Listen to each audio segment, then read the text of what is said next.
Bismillahirrahmanirrahim. Assalamualaikum warahmatullahi taala wabarakatuh. Kita mulakan pertemuan kita pada pagi ini dengan Sab'ul Masani Al-Fatihah. A'udzubillahi minasyaitonir rajim. Bismillahirrahmanirrahim. Alhamdulillah. Iyyaka na'budu wa iyyaka nasta'in. Shiratal mustaqim. Shiratal ladzina an'amta 'alaihim.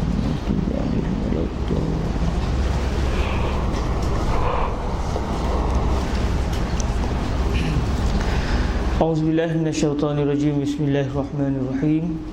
Alhamdulillahi rabbil alamin, wassalatu wassalamu ala asyrafil anbiya'i wal mursalin sayyidina wa maulana Muhammadin wa ala alihi wa sahbihi ajma'in.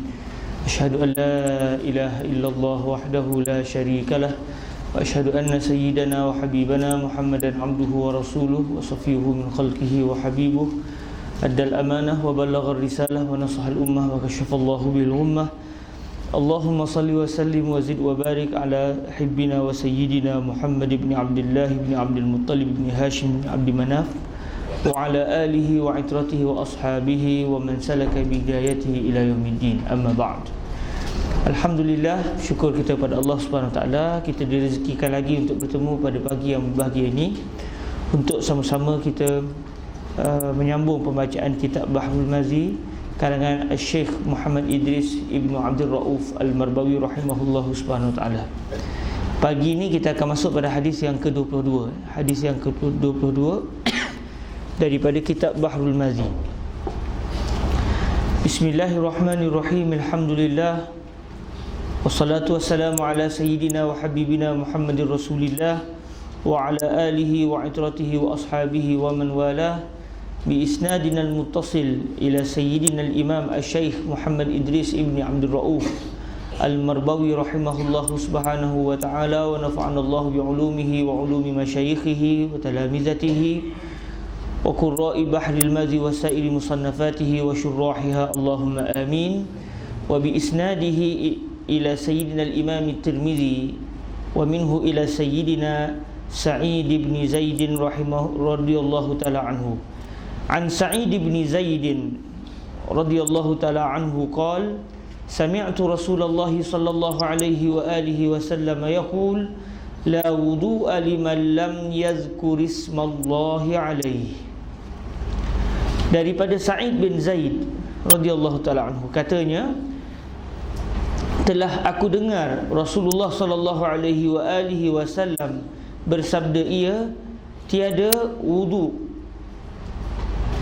bagi orang yang tiada menyebut nama Allah atasnya. Cuma ejaan wudu itu agak gharib. Ejaan waw di atas waw itu ada hamzah, agak gharib. Biasanya orang akan eja waw kemudian hamzah, asing. Wallahu alam. Babun fi tasmiyati indal wudu. Bab pada menyatakan mengucap bismillah waktu mengambil air sembahyang. Ketahuilah kiranya ya saudaraku, adalah mengucap bismillah pada awal-awal mengambil air sembahyang itu setengah daripada jumlah yang sunat-sunat pada mengambil air sembahyang. Berlaku tambahan huruf di situ, Allah sawab. Maknanya ya yang pertama tu seakan-akan berlaku penambahan. Allah sawab ejaannya tanpa huruf ya yang mula-mula tu. Setengah daripada jumlah yang sunat-sunat pada mengambil air sembahyang pada mazhab kita Syafi'i. Dan kata setengah ulama wajib. Ada ulama kata wajib baca bismillah, mazhab kita kata sunat. 137 masalah mengucap bismillah pada wuduk dan hadisnya. Bahawasanya Abu Isa At-Tirmidzi, Allah sawab ada titik di situ. Bahawasanya Abu Isa At-Tirmidzi telah mengeluarkan hadis mengucap bismillah pada waktu mengambil air sembahyang itu. Demikian bunyinya. An Sa'id bin Zaid bin Amr bin Nufail radhiyallahu taala anhu qala sami'tu Rasulullah sallallahu alaihi wa alihi wasallam yaqul la wudu'a liman lam yadhkur ismallahi alaihi. Diriwayatkan daripada Sa'id bin Zaid bin Amr bin Nufail radhiyallahu taala anhu, katanya telah aku dengar akan Rasulullah sallallahu alaihi wasallam bersabda, ia tiada wudu bagi orang yang tiada menyebut nama Allah atasnya, yakni tiada mu'tabar wudu orang yang tiada menyebut Bismillahirrahmanirrahim pada awal wudunya. Kata Abu Isa, dan hadis pada bab ini ada riwayat daripada Siti Aisyah dan Abi Sa'id dan Abi Hurairah dan Sahl bin Sa'd dan Anas radhiyallahu taala anhum. Dan katanya,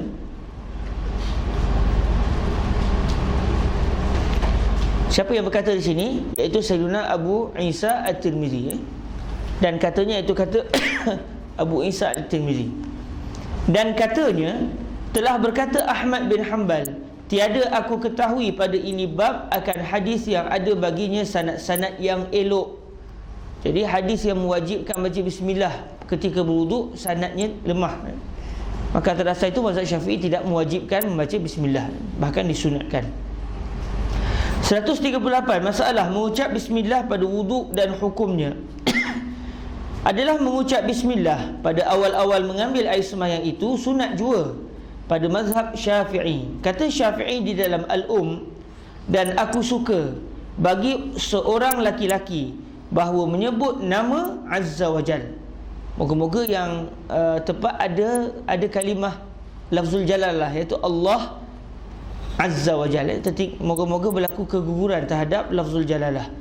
Sebab kalau kita rujuk dalam kitab Al-Um, memang ada kalimah ni. Dalam Al-Um, Imam Syafi'i berkata, wa uhibbu lirrajul ayyusammiya Allah Azza wa Jal.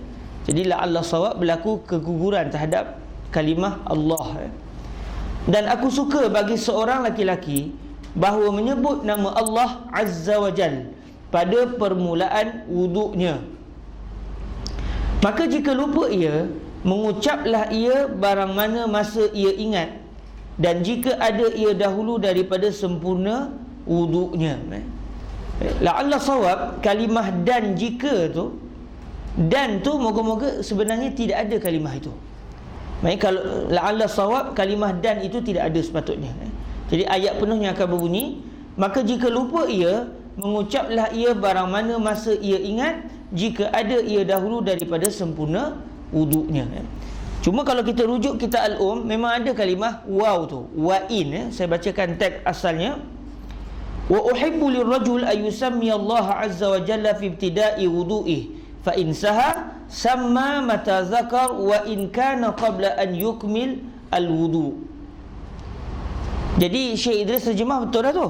Cuma para hadirin rahmati Allah, kalau dilihat dalam kitab Al-Majmu', perbahasan ini bukan isunya wa'in, tapi sepatutnya in.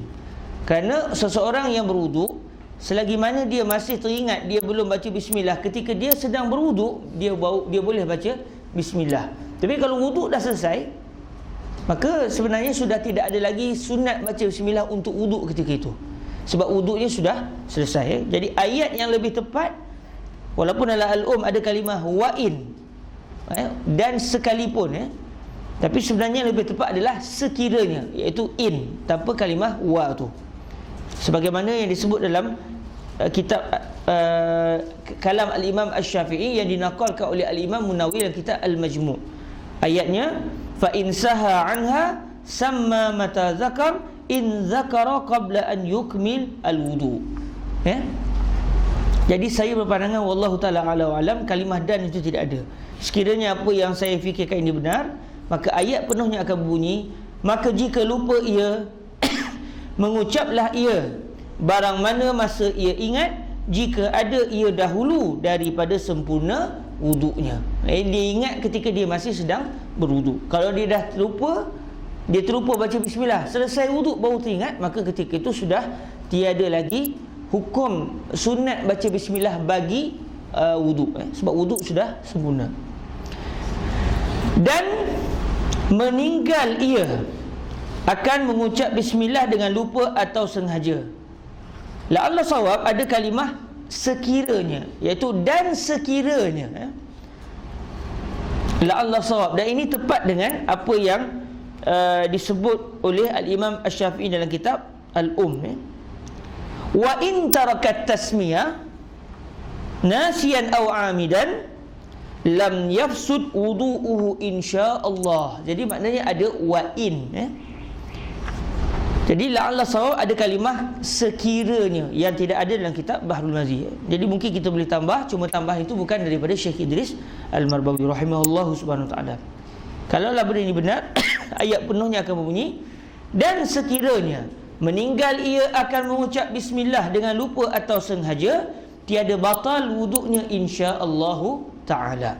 Kata Abu Isa, dan telah berkata Abu Ishaq, la'alla sawab tidak ada kalimah Abu tu, iaitu telah berkata Ishaq, bukan Abu Ishaq.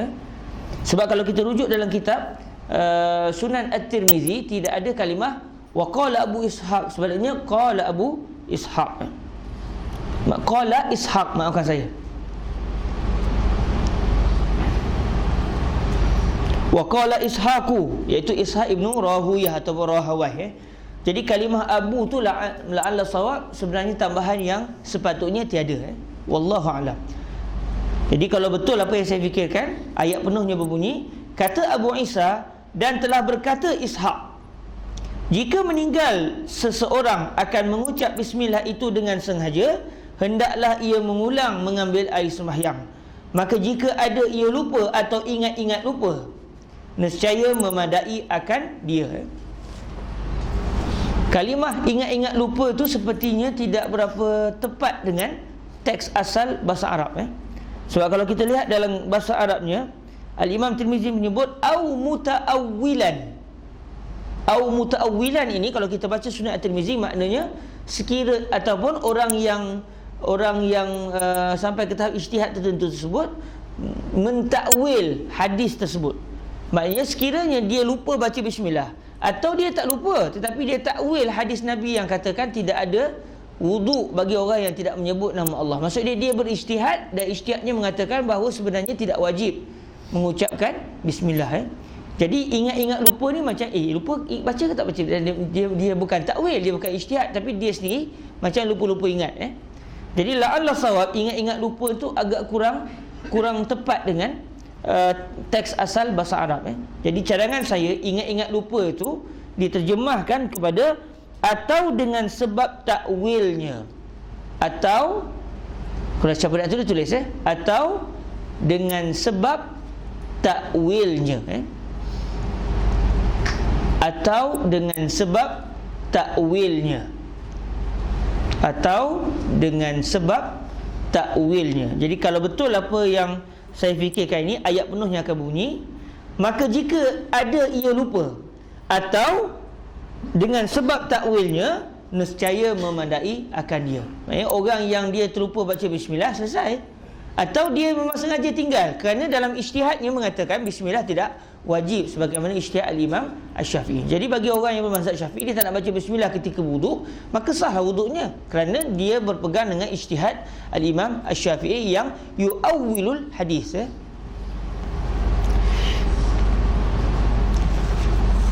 Kata Muhammad Al-Bukhari, bermula yang lebih ahsan suatu pada ini bab ialah hadis Rabah ibnu Abdul Rahman.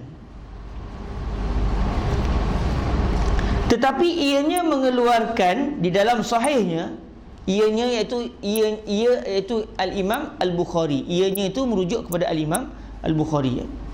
Tetapi ianya mengeluarkan dalam sahihnya akan hadis bab ini ialah hadis yang tertentu jima' dengan isteri mengucap bismillah. Maka kerana didatangkannya demikian ialah mengambil jalan aula, yakni selangkan. Kita dah bincang semalam, selangkan sama makna dengan sedangkan. Selangkan jima' itu tiada munasabah rasanya disuruh mengucap bismillah, maka disuruh mengucap bismillah. Kalau begitu pada wuduk lebih aula. Jima' pun kena sebut bismillah, padahal kira-kiranya tak teringat juga tu. Tetapi dalam masa yang sama dituntut juga untuk menyebut bismillah. Kalau begitu dalam keadaan hubungan suami isteri yang tidak nampak dia adalah ibadah mahdhah, maka apatah lagi dalam ibadah mahdhah seperti berwuduk, lebih-lebih aula lah untuk seseorang itu mengucapkan bismillah. Hadis yang ke-23, an Salamah bin Qais radhiyallahu taala anhu qala Rasulullah sallallahu alaihi wa alihi wasallam, idza tawadda'ta fantasir wa idza istajmarta fa'utir. Hasanun sahih. Daripada Salamah bin Qais katanya, telah bersabda Rasulullah sallallahu alaihi wa alihi wasallam, apabila mengambil air sembahyang engkau, maka hembuskan air dari hidung, dan apabila engkau memakai batu, maka gasalkan. Kita dah bincang kalimah gasal itu merujuk kepada makna witirkan atau apa? Cakap Melayu dia ganjilkan, ganjilkan. Gasal sama makna dengan ganjil. 3, 1, 3, 5, 7. Babu ma jaa fil madmadati wal istinsyaq. 139, bab yang telah datang ia pada berkumur-kumur dan memasukkan air ke hidung serta mengembusnya. Ketahuilah kiranya ya saudaraku, adalah berkumur-kumur itu iaitu memasukkan air ke dalam mulut serta dikocakkan air itu di dalamnya bagi menghilangkan busuk mulut dan membuang liurnya yang busuk, dengan diluahkan dan buangkan air itu. Dan memasukkan air ke hidung itu ialah dengan dihisap sedikit air dari tapak tangan, kemudian dihembuskan keluar balik, supaya keluar bersama-samanya barang yang diluat-luati daripada tahi hidung dan hingus-hingusnya. Yang diluati itu benda-benda yang tidak disukai, benda yang dianggap jijik.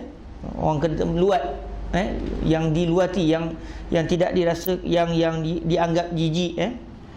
Maka syarak suruh sangat mengerjakan demikian dan dikuatkannya.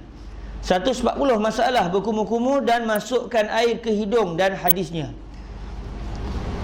Sungguhnya, Allah SAW ada titik di situ. Sungguhnya telah dikeluarkan oleh Tirmizi akan hadis berkumur-kumur dan masukkan air ke hidung waktu mengambil air sembahyang itu. Demikian bunyinya. An Salamah bin Qais radhiyallahu taala anhu qala Rasulullah sallallahu alaihi wa alihi wasallam, idza tawadda'ta fantathir wa idza istajmarta fa'utir. Diriwayatkan daripada Salamah bin Qais radhiyallahu taala anhu katanya, telah bersabda Rasulullah sallallahu alaihi wa alihi wasallam, apabila mengambil wuduk engkau, maka hendaklah masukkan air ke hidung dan menghembuskan. Maka hendaklah masukkan air ke hidung dan menghembuskan. Dan apabila engkau memakai batu kerana istinja, maka hendaklah gasalkan. Gasalkan iaitu jadikan bilangan batu, bilangan sapuan itu adalah ganjil, yakni 3, 5, 7 dan sebagainya. Kata Abu Isa, dan pada bab ini ada riwayat daripada Uthman dan Laqit bin Sabrah, maafkan saya, Sabirah, Laqit bin Sabirah, dengan dibariskan bawah pada huruf ba. Sebenarnya Sabirah itu adalah datuk kepada Sayyiduna Laqit. Laqit, nama beliau adalah Laqit bin Amir bin Sabirah. Tapi biasalah orang Arab dia meringkaskan, macam Rasulullah sebut, ana nabiyyun la kadzib, ana ibnu Abdul Muttalib, saya anak laki Abdul Muttalib. Sedangkan Sayyidina Abdul Muttalib adalah datuk baginda Nabi, bukannya ayah baginda Nabi. Itu adalah adat orang Arab.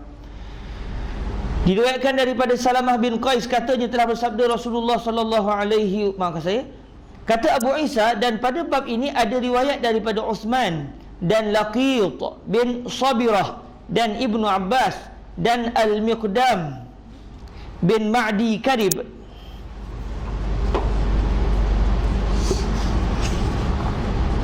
dan Wa'il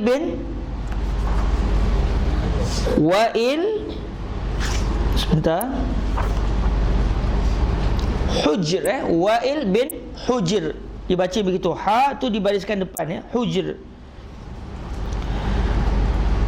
dan Wa'il bin Hujr,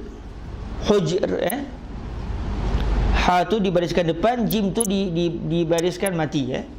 Dan Wa'il bin Hujr dan Abi Hurairah radhiyallahu taala anhum. Dan hadis Salamah bin Qais ini ialah hadis hasan lagi sahih. 141 masalah berkumur-kumur dan isap air ke hidung dan hukumnya. Kata Abu Isa, dan telah bersalah-salahan ahlul ilmi pada menghukumkan atas orang yang tiada berkumur-kumur dan mengisap air ke hidung pada waktu mengambil air sembahyangnya. Maka kata satu taifah daripada mereka itu, tiada dikembalikan pada wuduk dan tiada pada mandi junub, kerana bahawasanya kedua-duanya sunat daripada Nabi SAW. Maka tiada wajib mengembalikan atas orang yang meninggalkan keduanya pada wuduk dan tiada pada junub. Maknanya tak perlulah diulang semula wuduk dan juga mandi junub kalau seseorang itu tidak memasukkan air ke dalam hidung, ke dalam mulut dan juga hidungnya. Berkumur-kumur dan juga masukkan air ke dalam hidung. Dan ialah perkataan Malik dan Asy-Syafi'i rahimahumallahu.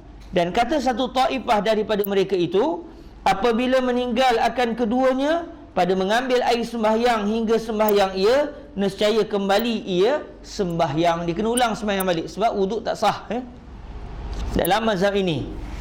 Dan memikir mereka itu akan yang demikian pada wuduk dan mandi junubnya bersamaan pada hukumnya. Dan dengan dialah berkata Ibnu Abi Layla dan Abdullah Ibnul Mubarak dan Ahmad dan Ishaq. Dan kata Ahmad, bermula istinsyaq itu lebih dikuatkan dia daripada berkumur-kumur. Istinsyaq iaitu masukkan air ke dalam hidung. Kalau keluarkan air dari hidung panggil istinsar. Tapi kadang-kadang digunakan kalimah istinsar dengan merujuk kepada masuk istinsyaq. Sebab bila air dah masuk dalam hidung, kita nak buat apa lepas tu? Mestilah keluarkan balik. Melainkan kalau tuan-tuan sedut sampai masuk ke dalam otak, masuk dalam otak, itu lain cerita lah. Biasanya kadang-kadang digunakan kalimah istinsar merujuk kepada istinsyaq. Bila guna istinsyaq, garanti kita juga perlukan istinsar. Jadi dua kalimah yang mutalaziman. Dan telah berkata satu taifah daripada ahlul ilm, dikembalikan mandi junub dan tiada dikembalikan pada mengambil air sembahyang. Dikembalikan ni maknanya kena buat sekali lagi, kena ulang semula. Dan ialah perkataan Sufyan Ats-Tsauri dan setengah daripada ahlul Kufah. Lihat masalah 149, iaitu masalah yang akan datang. 142 masalah berkumur-kumur dan hakikatnya. Telah berkata ashab kita, bermula yang sempurnanya berkumur-kumur itu bahawa memasukkan air ke dalam mulut, kemudian dikocakkan dia di dalamnya. Dan adapun sekurang-kurangnya, sekurang-kurang berkumur-kumur ni macam mana? Dan adapun sekurang-kurangnya, maka iaitu dijadikan air di dalam mulutnya sahaja dengan tiada kocak, atas qaul yang masyhur yang berkata dengannya oleh jumhur. Dan kata satu jamaah daripada ashab kita, iaitu ashab Asy-Syafi'i, disyaratkan kocak jua. Ya, benda ni kalau kita buka lagi kitab kita akan bincang. Itu memasukkan air ke dalam mulut tapi kita tak kocak. Adakah itu dianggap berkumur-kumur? Pendapat yang kuat dalam mazhab Syafi'i dianggap berkumur-kumur, memasukkan air ke dalam mulut. Tapi yang afdalnya dikocak-kocakkan dan dibuang semula. Kalau ditelan kalau sanggup selesai.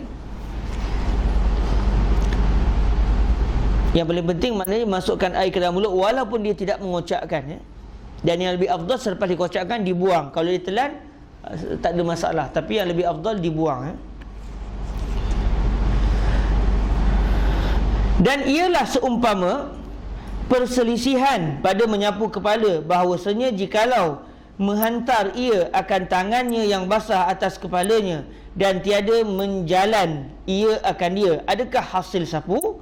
Maka qaul yang asahnya hasil, sebagaimana memadai sampaikan air kepada sekalian anggota dengan ketiadaan berjalan tangannya. Sapu kepala gini dah, dia tak jalankan tangan dia, adakah dinamakan sapu? Dalam mazhab kita dinamakan sapu.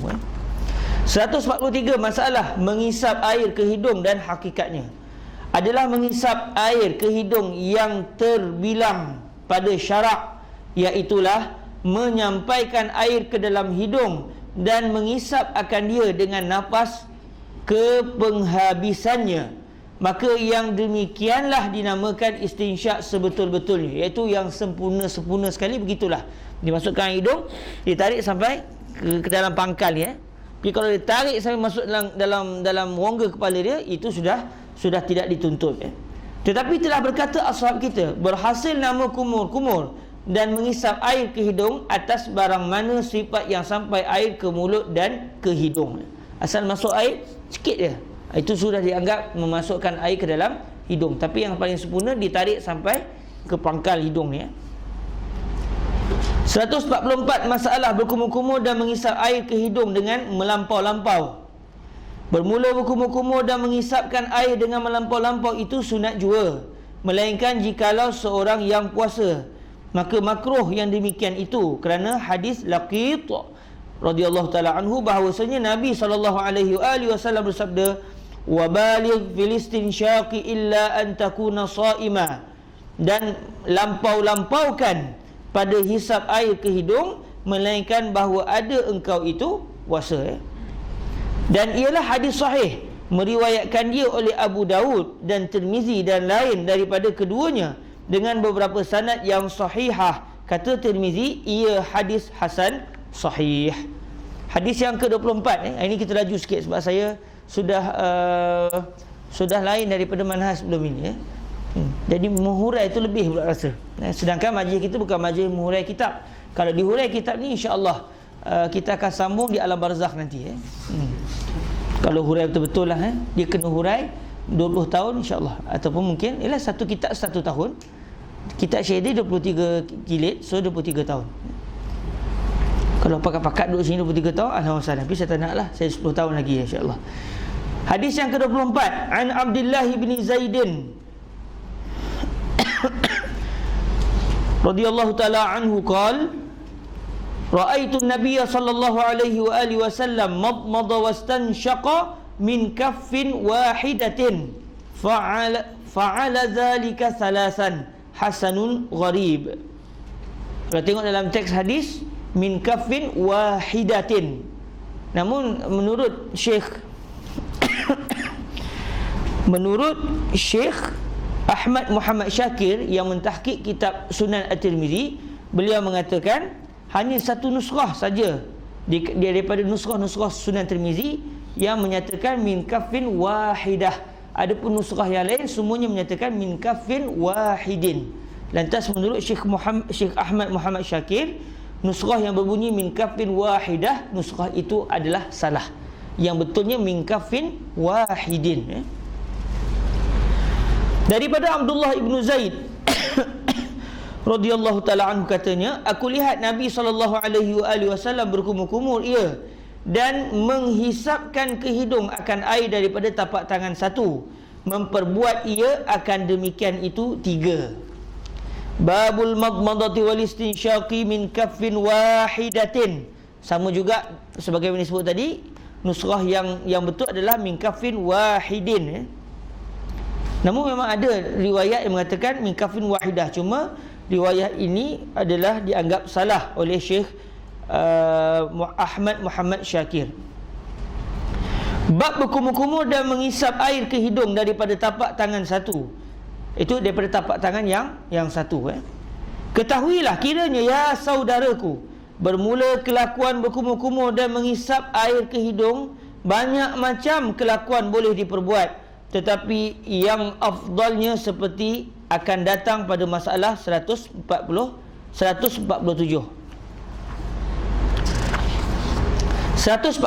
Berkumur-kumur dan istinsyaq tapak tangan satu dan hadisnya. Istinsyaq iaitu masukkan air ke dalam hidung. Senyata telah didatangkan oleh Abu Isa Tirmizi akan hadis kelakuan Nabi SAW berkumur-kumur dan mengisap air ke hidung dengan tangan satu. Demikian bunyinya. An Abdullah bin Zaidin radhiyallahu taala anhu qala, ra'aitu an-nabiy sallallahu alaihi wa alihi wasallam madmada wastanshaqa min kaffin wahidatin fa'ala dhalika thalatha.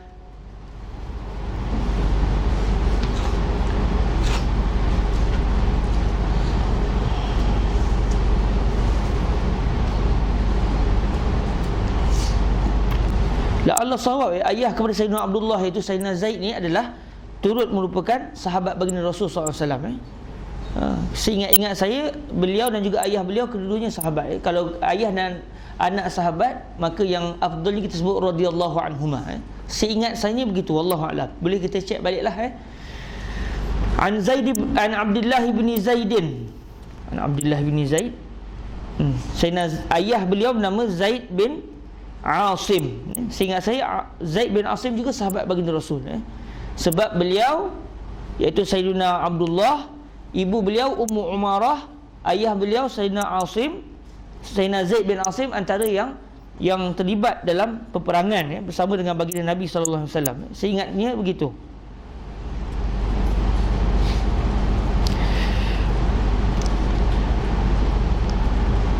Diriwayatkan daripada Abdullah bin Zaid radhiyallahu anhuma katanya, telah aku lihat akan Nabi sallallahu alaihi wasallam berkumur-kumur ia dan mengisap air ke hidung.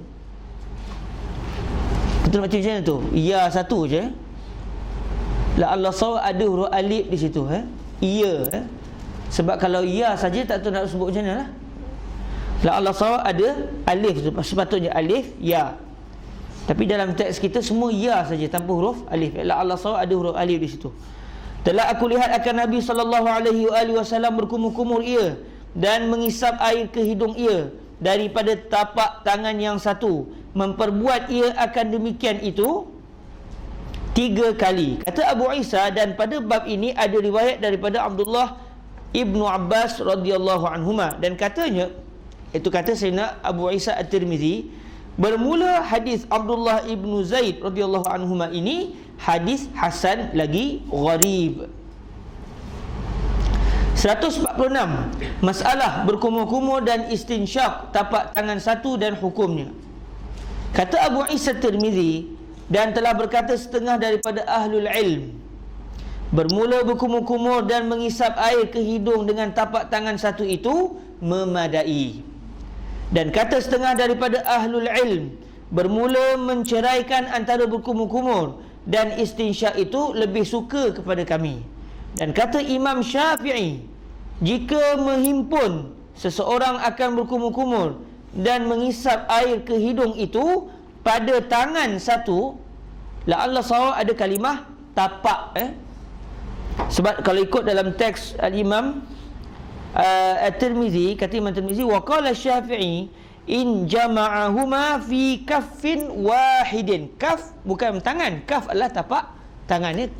Jadi la Allah sawab ada kalimah tapak yang tertinggal di sini, iaitu kalau betul apa yang saya fikirkan, dia akan jadi ayatnya. Dan kata Imam Syafi'i, jika menghimpun seseorang akan berkumur-kumur dan mengisap air ke hidung itu pada tapak tangan satu, maka iaitu memadai. Dan jika menceraikan antara keduanya, maka ialah yang lebih suka kepada kami. Cuma pendapat ini adalah kalam Al-Imam Syafi'i dalam Al-Um. Cuma pendapat yang kuat dalam mazhab Imam Syafi'i adalah sunat dihimpunkan sekali. Baik, raub sekali, raub kali kedua, gitu 3 kali raub. 3 kali kita cedok air dengan satu tapak tangan. Dan memang berlaku khilaf pendapat Imam Syafi'i dalam masalah ni. Cuma pendapat yang terkuat antara dua pendapat Imam Syafi'i adalah yang afdal dihimpunkan satu cedok dengan sekali, dan air yang berbaki dimasukkan ke dalam hidung. Dibuat sebanyak 3 kali cedokan air dengan tapak tangan. 147. Masalah berkumur-kumur dan istinsyak yang afdal. Ya saudaraku, adalah berkumur-kumur dan mengisapkan air ke hidung yang afdal itu ada 5 kelakuan. 5 cara maknanya. Pertamanya, bergumur-gumur. La Allah sawab, berkumur-kumur tanpa ada titik di situ. Berkumur-kumur dan istinsyak dengan 3 cebok tangan. Berkumur daripada tiap satu cebok itu, kemudian langsungkan istinsyak. Ini cara yang pertama. Yang keduanya, menghimpunkan antara berkumur-kumur dan istinsyak dengan cebok tapak tangan 1 kali, kemudian berkumur daripadanya 3 kali berturut-turut, kemudian istinsyak daripadanya 3 kali berturut-turut. Kelakuan yang ketiganya menghimpunkan antara berkumur-kumur dan istinsyak dengan cebok tapak tangan satu kali jua, tetapi berkumur-kumur satu kali, kemudian istinsyak sekali, kemudian berkumur-kumur sekali, kemudian istinsyak sekali, kemudian berkumur-kumur sekali, kemudian istinsyak sekali. Ini kelakuan yang ketiga, cara yang ketiga. Kelakuan yang keempatnya, diceraikan antara berkumur-kumur dan istinsyak dengan dua cebok tapak tangan. Maka berkumur-kumur dengan salah satunya 3 kali, kemudian istinsyak dengan satu yang lain itu 3 kali. Kelakuan yang kelimanya, diceraikan dengan 6 cebok tapak tangan, berkumur dengan 3 cebok, kemudian mengisap air ke hidung dengan 3 kali cebok tapak tangan. Ini yang biasa kita buat. Cara yang keenam ni biasa kita buat. Tapi cara ini bukanlah yang paling afdal dalam mazhab Imam Asy-Syafi'i. Dan yang sahih iaitulah kelakuan yang pertama. Dan dengan dialah datang beberapa hadis yang sahihah di dalam Bukhari dan Muslim dan lain daripada keduanya. Ini adalah apa yang dinyatakan oleh Al-Imam An-Nawawi, apa yang disebut oleh Al-Imam An-Nawawi dalam Syarah Sahih Muslim.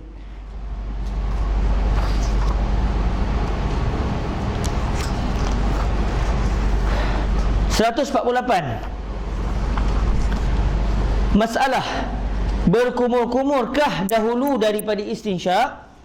Ya saudaraku, telah ittifaq segala ulama atas bahawasanya berkumur-kumur atas sekalian qaul didahulukan dia atas istinsyak dan atas sekalian sifat yang tersebut di dalam masalah 147 itu. Tetapi dahulu berkumur-kumur, adakah ia sunat ataupun ia disyaratkan demikian? Maknanya yang dituntut adalah kita berkumur-kumur, selepas tu baru istinsyak. Bukan istinsyak dulu baru berkumur-kumur. Semua sepakat. Cuma persoalannya, adakah sunat begitu atau mesti begitu? Kalau nak dapat pahala sunat. Al-jawab, padanya dua wajah. Dua wajah maksudnya dua pendapat.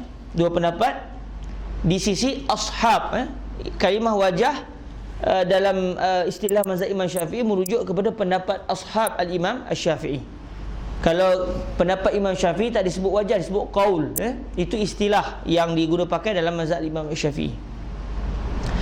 Berdasarkan istilah Al-Imam An-Nawawi dan ulama yang datang selepas beliau. Al-jawab, padanya dua wajah. Bermula yang lebih azhar. Siapa yang belajar mazhab Syafi'i mesti terkejut. Kata wajah tiba-tiba azhar. Sebab al-azhar itu merujuk kepada qaul Al-Imam Asy-Syafi'i. Azhar di sini bukannya al-azhar tapi azharuhuma. Azharuhuma maksudnya arjahuhuma. Bukan istilah azhar yang disebut oleh Al-Imam An-Nawawi. Wa haitsu aqulul azhar awil masyhur fa minal qawlaini awil aqwal fa in qawiyal khilaf qultul azhar wa illa fal masyhur. Bukan itu yang dimaksudkan dalam ucapan di sini. Bermula yang lebih azhar maksudnya bermula yang lebih rajih. Bermula yang lebih azhar daripada keduanya ialah disyaratkan dengan yang demikian itu kerana berlainnya dua anggota itu. Disyaratkan. Maksudnya kalau kita tidak buat sedemikian, maka tidak terhasillah apa yang dituntut oleh syarak. Dan wajah yang keduanya sunat, seperti hukum mendahulukan yang kanan atas kiri. Wallahu a'lam. Maksudnya kalau ikut pendapat yang kedua tak ada masalah. Tapi kalau ikut pendapat pertama tak boleh. Kena mula betul-betul balik semula. Maksudnya kena pastikan kumur-kumur dulu. Kumur-kumur dulu baru masukkan air ke dalam hidung. 149 masalah berkumur-kumur dan istinsyak atas 4 mazhab. Ya saudaraku, telah bersalah-salahan ulama pada wajib berkumur-kumur dan mengisap air ke hidung istinsyak itu atas 4 mazhab. 1. Mazhab Malik dan Syafi'i dan ashab keduanya, bahawasanya kedua-duanya itu sunat pada mengambil air sembahyang dan mandi junub, dan telah berjalan kepadanya daripada salaf, iaitu Al-Hasan Al-Basri dan Az-Zuhri dan Al-Hakam.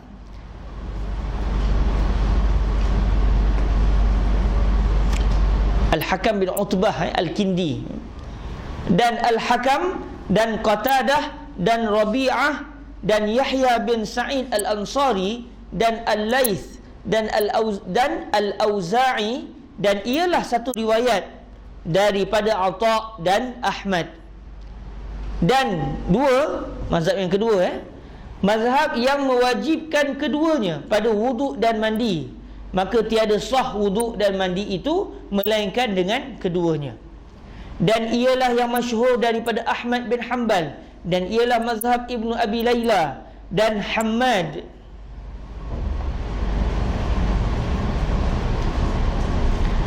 dan Ishaq bin Rahawayh, boleh juga dibaca Rahuyah, dan satu riwayat daripada Atha. Mazhab yang ketiga, bahawasanya kedua-duanya itu wajib pada mandi sahaja, iaitu pada mandi junub, pada mandi wajib sahaja, tiada wajib pada wudu. Dan ialah mazhab Abi Hanifah dan ashabnya dan Sufyan Ats-Tsauri.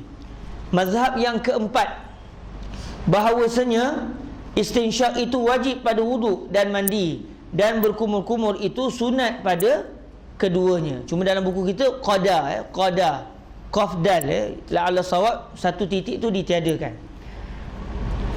Dan ialah mazhab Abi Thawr dan Abi Ubaid dan Daud Al-Zahiri dan Abi Bakr Ibn Al-Munzir, dan satu riwayat Ahmad. La'alla sawab ada kalimah daripada Ahmad, sebab dalam teks bahasa Arab wa riwayatun an Ahmada, jadi la'alla sawab ada kalimah daripada, iaitu selepas. Jadi ayat penuhnya akan bunyi dan Abi Bakr bin Al-Munzir, dan satu riwayat daripada Ahmad. Wallahu a'lam.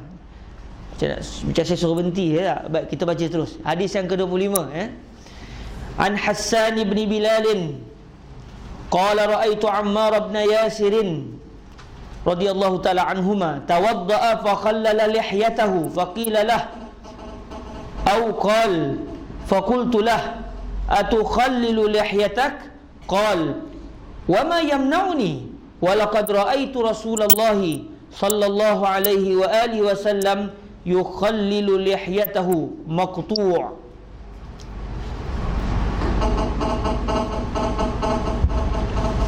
Mushbitai, daripada Hasan bin Bilal, katanya telah aku lihat akan Ammar bin Yasir radhiyallahu taala anhuma mengambil wuduk ia, maka mencelah-celahi ia akan janggutnya, maksud dia mencelah-celahi janggut ketika berwuduk. Maka kata orang baginya, atau berkata ia, maka aku kata baginya, adakah engkau celah-celahi janggut engkau? Katanya, dan apakah yang menegah aku? Dan demi sungguhnya telah aku lihat Rasulullah sallallahu alaihi wasallam menyisir-nyisir ia akan janggutnya. 26, hadis yang ke-26, An Utsman bin Affan radhiyallahu taala anhu anna Nabiy sallallahu alaihi wasallam kana yukhallilu lihyatahu hasanun sahih. Daripada Utsman bin Affan radhiyallahu taala anhu bahwasanya Nabi sallallahu alaihi wasallam adalah ia menyisir-nyisir janggutnya. Babu ma jaa fi takhlilil lihyah, bab yang telah datang ia pada menyatakan menyisir-nyisir janggut. La'alla sawab ada titik situ dalam buku kita, jangkut. Tapi kalau ada orang Perak kata memang kami sebut jangkut Ustaz, khabarlah sebab kadang-kadang ada kalimah kita rasa salah, rupanya betul macam lawas tu, ingatkan salah aja, rupanya memang lawas sama mana dengan luas. Jadi kadang-kadang takut bahasanya begitu. Jadi kalau saya tersilap boleh betulkan terus, jangan tunggu di akhir rancangan. Bab yang telah datang ia pada menyatakan menyisir-nyisir janggut pada waktu mengambil air sembahyang. Ketahuilah kiranya ya saudaraku, la Allah sawab ku, buang titik tu, la Allah sawab. Ketahuilah kiranya ya saudaraku, bermula menyisir-nyisir janggut, yakni dimasuk-masukkan, bukan dimasak-masakkan, baca boleh yakni dimasuk-masukkan jari yang basah ke celah-celah bulu janggut itu supaya rata kena air padanya, maka hukumnya telah bersalah-salahan ulama sebagai di dalam masalah akan datang itu. 150 masalah menyisir-nyisir janggut dan hadisnya Di sini telah didatangkan oleh Tirmizi dua hadis yang menunjukkan atas menyisir janggut itu ada diperbuat Rasulullah sallallahu alaihi wasallam. Katanya, an Hassan bin Bilal qala ra'aitu Ammar bin Yasir radhiyallahu taala anhu ma tawadda'a fa khallala lihyatahu. Diriwayatkan daripada Hassan bin Bilal, katanya, telah aku lihat Ammar bin Yasir radhiyallahu taala anhu mengambil air sembahyang, maka menyisir-nyisir ia akan janggutnya. Faqilalah au qal faqultulah atukhallilu lihyatak. Maka dikata orang baginya, atau berkata Hasan baginya, maka kataku baginya, adakah engkau sisir janggut engkau? Yakni mengapa yang demikian itu? Adakah diperbuat Rasulullah sallallahu alaihi wasallam? Qal wa ma yamna'uni wa laqad ra'aitu Rasulullah sallallahu alaihi wasallam. La Allah saw ada kalimah lafzul jalalah di situ yang tertinggal. Wa laqad ra'aitu Rasulullah, dalam kitab kita wa laqad ra'aitu Rasulullah sallallahu tanpa kalimah lafzul jalalah. La Allah saw ada lafzul jalalah di situ. Qal wa ma yamna'uni wa laqad ra'aitu Rasulullah sallallahu alaihi wasallam yukhallilu lihyatahu. Maka katanya, dan apa yang menegah ia akan aku memperbuat demikian ini? Demi sungguhnya telah aku lihat Rasulullah sallallahu alaihi wasallam menyisir-nyisir ia akan janggutnya. Dengan perkataan Abu Isa, dapatlah mafhumnya akan hadis Ammar bin Yasir radhiyallahu taala anhuma ini maqtu'. Dan ada satu hadis lagi didatangkannya di dalam sahihnya, tapi dalam buku kita sahihinya, sahihinya. La Allah sawa ya yang terakhir itu tiada. Dan ada satu hadis lagi didatangkan di dalam sahihnya, demikian bunyinya. An Utsman bin Affan radhiyallahu anhu anna Nabiy sallallahu alaihi wasallam kana yukhallilu lihyatahu. Diriwayatkan daripada Utsman bin Affan radhiyallahu taala anhu bahawasanya Nabi sallallahu alaihi wasallam adalah ia menyisir-nyisir akan janggutnya. Kata Abu Isa, bermula hadis ini hasan lagi sahih. 151 masalah menyisir janggut dan hukumnya. Telah berkata Abu Isa At-Tirmizi, dengan hadis inilah berjalan kebanyakan ahlul ilmi daripada sahabat-sahabat Nabi sallallahu alaihi wasallam, dan mereka yang kemudian daripada mereka itu memikir mereka itu akan menyisir janggut. Memikir maksudnya bermazhab, bermikir di sini maksudnya mereka berpandangan, memikir mereka itu akan menyisir janggut, iaitu ketika berwuduk. Dan dengan dialah berkata Imam Syafi'i dan kata Ahmad, jika lupa seseorang daripada menyisir-nyisir janggutnya, maka iaitu harus jua wuduknya. Dan kata Ishaq, jika meninggal ia akan dia dengan lupa, nescaya memadai akan dia. Para hadirin dirahmati Allah Subhanahu Wa Taala, la'alla saw ada jumlah yang tertinggal di sini. Sebab kalau kita lihat dalam teks Imam At-Tirmizi, dalam Sunan At-Tirmizi, ucapan Imam Tirmizi berbunyi, wa qala Ishaq in tarakahu nasiyan aw mutaawwilan ajza'ahu. Jadi tertinggal kalimah aw mutaawwilan di segi terjemahannya. Dalam teks ada, melainkan kita bersangka baik teks pada Imam Syekh Muhammad Idris Al-Marbawi tak ada kalimah aw mutaawwilan. Cuma bila kita rujuk Sunan At-Tirmizi ada kalimah aw mutaawwilan. Jadi cadangan saya aw mutaawwilan itu diterjemah kepada atau dengan sebab takwilnya. Siapa nak catatlah Tapi ini bukan daripada Syekh Idris Al-Marbawi. Ini daripada Khairul Nizam Al-Gombaki, Al-Marbawi juga sebab zaujah orang Lubuk juga, bolehlah Al-Marbawi jugalah kita. Dan kata Ishaq, jika meninggal ia akan dia dengan lupa. Lepas tu tambahan daripada saya, atau dengan sebab takwilnya. Atau dengan sebab takwilnya. Okey, ayat penuhnya berbunyi, dan kata Ishaq, Jika meninggal ia akan dia dengan lupa atau dengan sebab takwilnya, maknanya dengan sebab ijtihadnya. Walaupun hadis ini menunjukkan Nabi selat-selat janggut, namun si mujtahid tadi berpandangan perbuatan Nabi bukan menunjukkan wajib menyelat janggut, sebaliknya sunat menyelat janggut. Jadi dia tinggalkan atas dasar ijtihadnya. Nescaya memadai akan dia. Dan jika meninggal seorang akan dia dengan sengaja, nescaya diulang. Ambil akan air sembahyang hanya. Tuan-tuan perasan ada huruf ha yang tertambah di situ. Nescaya diulang ambil akan air sembahyang hanya. Jadi ha tu la ala sawab tak ada ya, ha yang terakhir tu. Ejanya sin mim baha yang nya. Hadza wa sallallahu wasallam ala sayyidina wa maulana Muhammadin wa ala alihi wa sahbihi wa baraka wa sallam walhamdulillahil alamin. InsyaAllah sekiranya ada rezeki besok kita akan masuk pada hadis yang ke-27. Jadi kalau kawan-kawan kata kenapa tak ada hurai-hurai pun, sebab kita target nak khatam kitab. Kita target nak baca, cuma pastinya sahabat-sahabat akan kepeningan sikit-sikit tu ada insyaAllah. Jadi siapa yang nak kena tak jelas, tak faham, bolehlah rujuk dalam kitab-kitab fiqh sebab kitab Sunan At-Tirmizi ini adalah kitab hadis yang disusun berdasarkan permasalahan fiqh, dan ia akan menyebabkan kita tahu apa yang kita tak tahu. Alhamdulillah, tu satu nikmat kita tahu yang kita tak tahu benda ni, jadi kita akan murajaah. Berbeza dengan orang yang dia tak tahu yang dia tidak tahu. Baik, sekadar tu saja. InsyaAllah jazakumullah khairah. Ada rezeki kita jumpa besok. Di belakang ada nasi lemak perhabis kan. Selesai cerita. Baik, sekadar itu dahulu. Jazakumullah khairah. Marilah sama-sama kita menangguh majlis kita dengan kita berselawat ke atas Sayyiduna Nabi SAW. Moga majlis ini diberkati Allah dan menyebabkan kecintaan bagi Nabi terhadap kita. Allahumma amin.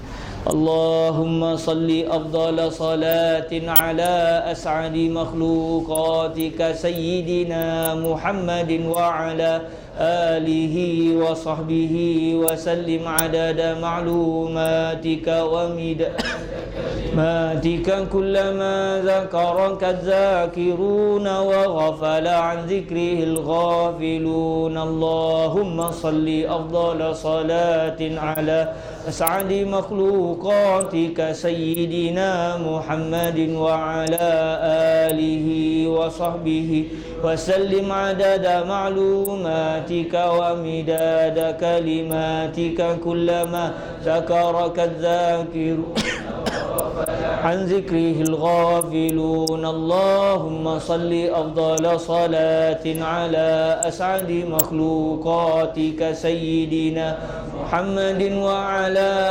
alihi wa sahbihi wa sallim adada ma'lumatika wa midada kalimatika kullama zakaraka dzakiruna wa ghafala an zikrihil ghafilun.